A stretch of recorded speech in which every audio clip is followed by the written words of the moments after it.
Selamat pagi anak-anak. Sekarang kita memasuki pelajaran bahasa Indonesia untuk kelas 10 TKR dan 10 TSM A, B, dan C.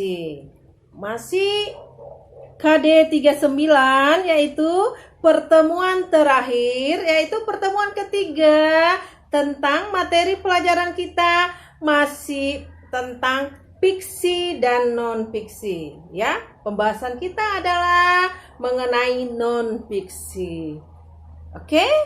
Nah, sekarang Ibu sudah selesai mengabsen kalian. Marilah kita mulai pelajaran kita, yaitu pertemuan ketiga ini, yaitu tentang langkah-langkah membuat rangkuman dalam satu buku. Ada langkah-langkah dalam membuat rangkuman. Rangkuman itu kesimpulan dalam satu buku. Bagaimana dalam merangkum dalam satu buku, kita harus perlu mengetahuinya. Oke? Nah, ada 4 poin di dalam menyusun rangkuman. Yaitu 1, membaca buku, ya. Buku apa yang kita pelajari? Tentang apa? Ya, kita harus pelajari dulu buku itu. Kita baca dulu. Apa itu buku itu? Judulnya apa? Nah, barulah nanti kita buka isinya, ya. Kita ketahui dulu sampulnya. Mulai dari sampul, kata pengantar, pendahuluan, daftar isi. Masuklah kita ke dalam isinya. Apa yang ditentukan di dalam isi buku yang mau kita bahas. Itu nomor 1 tadi, membaca buku pelajaran dengan teliti. Teliti itu artinya konsentrasi dan jeli di dalam melihat dan membaca buku tersebut. Dan dapat diaplikasikan nanti melalui pikiran. Diaplikasikan itu dilisankan kembali, diceritakan kembali apa itu isi buku yang kita bahas. Itu tadi nomor 1, membaca buku pelajaran terlebih dahulu dengan teliti. Kita harus teliti membacanya. Teliti satu persatu, apa itu isi buku satu persatu kita buka. Oke, sekarang untuk kedua, membuat rangkumannya, ya. Oke, catatlah. Oke, tandai mana hal-hal yang penting atau kalimat-kalimat yang penting, ya, yang memerlukan apa yang kita bahas itu. Menemukan kata-kata kunci di dalam buku itu. Satu persatu kita lihat apa kalimat yang tertera di dalam buku itu. Kita tandai, ambil tinta merah, tandai. Ambil catatan untuk sele-sele, tandai mana kalimat yang penting-penting. Itu untuk merangkum satu buku. Kau tandain halaman keberapa yang kau rangkum itu. Sele-sele juga punya halaman, ya. Nah, kita rangkum halaman segini, hal-hal yang penting, halaman segini, tandai. Halaman berikutnya, tandai. Halaman berikutnya, jadi satukan nanti waktu menyusun. Ini dari awal pertama di dalam menyusun laporan atau menyusun skripsi nantinya jika kamu melanjut ke perguruan tinggi.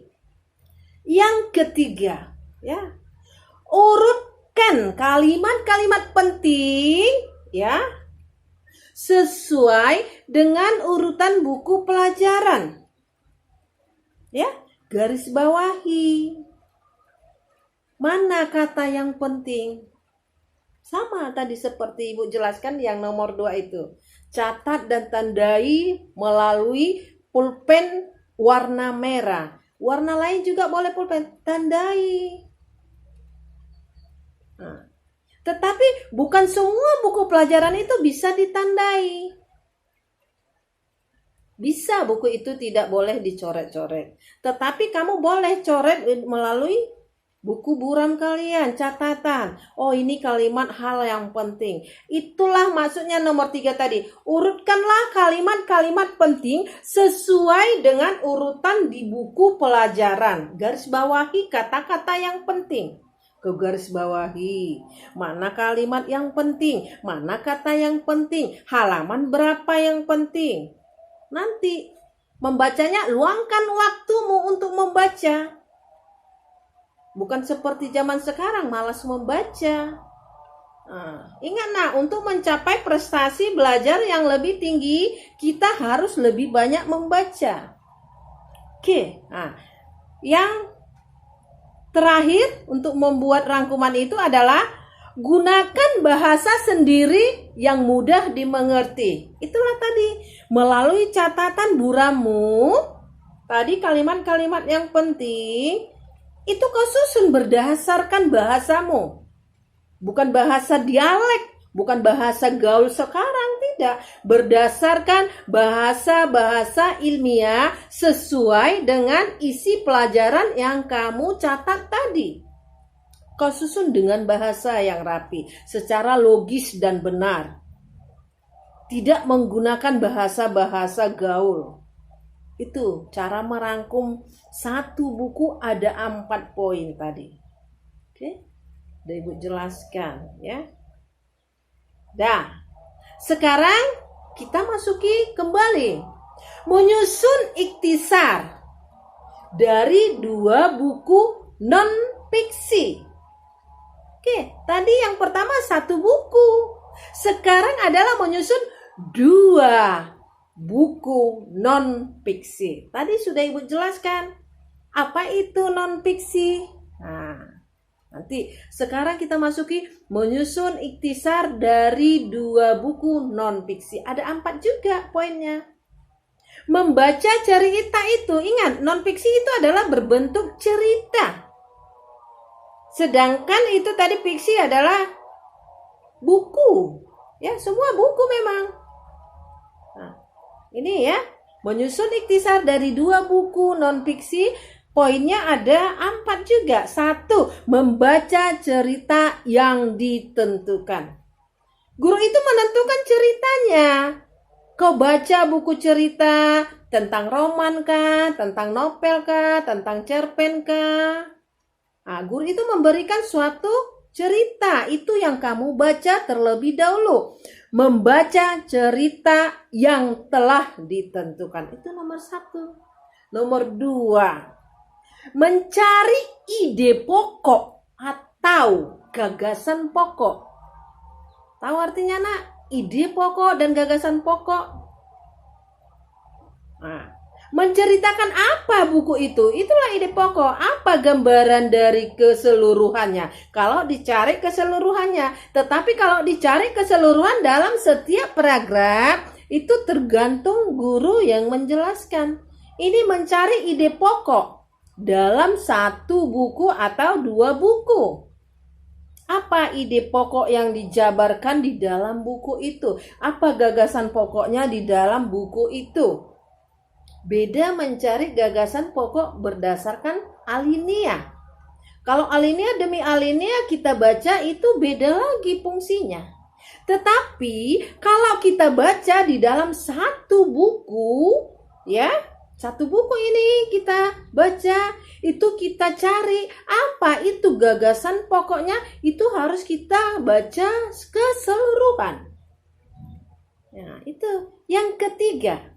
Oke? Ketiga itu membuat outline. Outline ini kerangka karangan suatu cerita nanti yang mau kita susun. Kita susun dulu kerangkanya. Kalau di dalam membuat rumah, pondasinya, kerangkanya. Ya, kerangka dalam cerita itu adalah terlebih dahulu outline-nya 1, judul buku, pengarangnya, isi buku. Isi buku itulah nanti kita utarakan outline. Kita menjabarkan berdasarkan outline ini menjadi suatu cerita. Bukan sembarangan menyusun ya nak. Kita harus menyusun itu berdasarkan outline-nya sehingga dia menjadi suatu cerita yang koheren, yang kohesif. Koheren itu berkesinambungan, nyambung dia cerita itu, tidak bertentangan.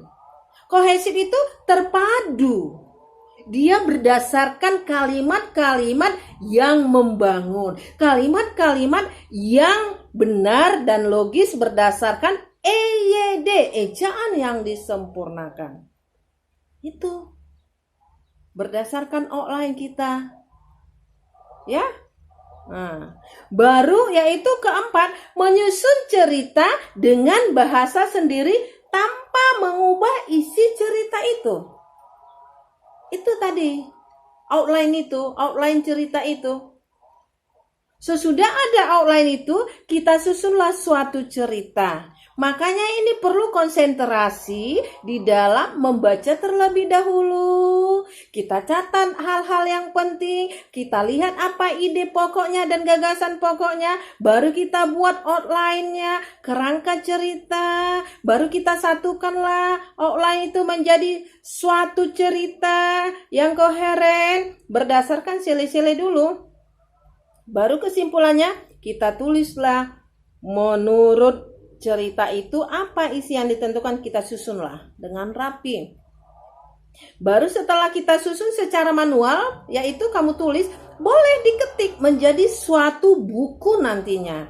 Jadi sehingga pembaca mengerti apa yang Anda susun, apa yang kamu susun. Berarti sudah mampu kamu menyusun di dalam 2 buku juga boleh, di dalam 1 buku juga boleh. 1 buku dulu itu untuk memahirkan.